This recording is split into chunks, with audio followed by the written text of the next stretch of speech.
Bom, pessoal, a gente vai começar agora a terceira e última parte do Ranhata Muay, da parte que a Carla parou no último vídeo que a gente fez.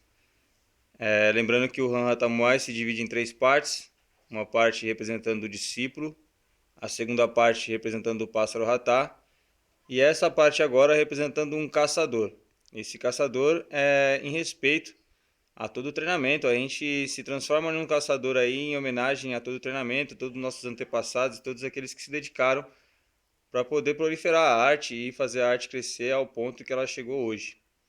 Então, nessa parte a gente literalmente se transforma em um caçador.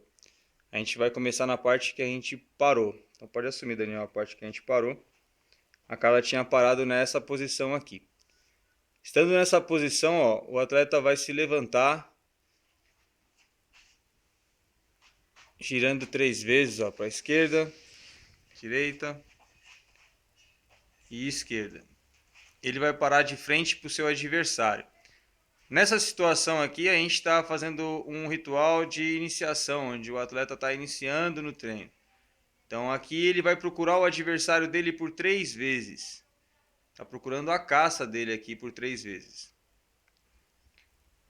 Ao encontrá-la, ele diz que sim, que encontrou. O que é esse adversário aqui?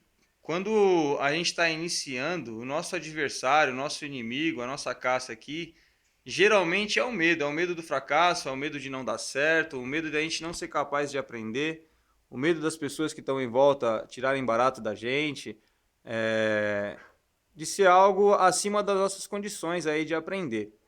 Então a gente encontra esse adversário.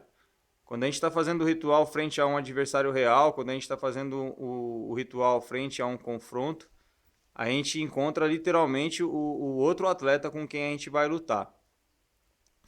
Bom, uma vez encontrado esse adversário, o atleta diz que sim, e ele se prepara para começar a um confronto com esse atleta, com esse adversário. Ele simula que está segurando um arco, pega uma primeira flecha, municia o arco e dispara essa flecha contra seu adversário. E diz que não.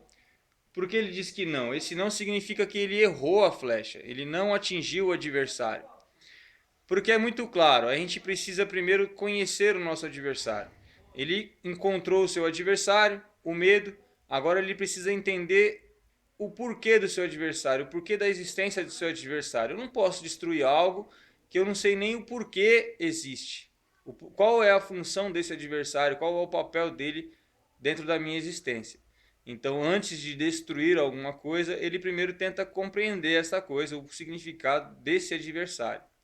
Uma vez que ele compreendeu, ele novamente segura o arco, municia novamente com a segunda flecha seu arco e dispara a segunda flecha. Essa flecha ele também erra, ele também declara que ele errou. Por que ele erra? Porque ele entende que não há necessidade de destruir literalmente o seu adversário.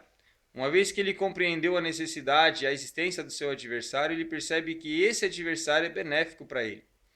Vamos imaginar aqui em relação ao medo. Esse medo é fundamental para que ele treine de forma mais correta, evitando que ele venha a se machucar. Esse medo vai fazer com que ele se dedique mais em aprender.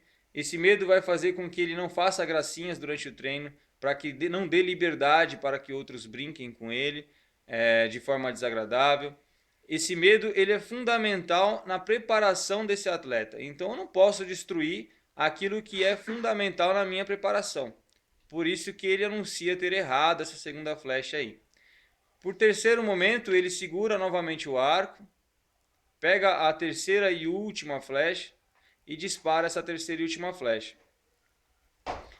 Essa flecha ele declara que acertou. Por que ele acertou? Porque agora ele conhece seu adversário, ele tem a conscientização, a consciência do porquê esse adversário, como é fundamental esse adversário na sua vida.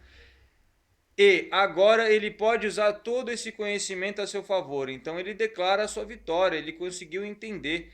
É como se tivesse em uma guerra, antes de destruir, em vez de destruir o seu adversário, ele conseguiu transformar esse adversário em um amigo, que é a melhor vitória, a vitória mais correta de se atingir aí referente ao inimigo. Uma vez que ele declarou que ele venceu esse adversário, que ele está entrando para vencer, que ele está consciente da sua função e da função do seu adversário, ele começa a fazer o giro novamente, ele gira para o lado esquerdo, para o lado direito, para o lado de esquerdo de novo, parando de frente para o seu adversário e saúda ele em respeito, finalizando assim o nosso Han Ratamuai.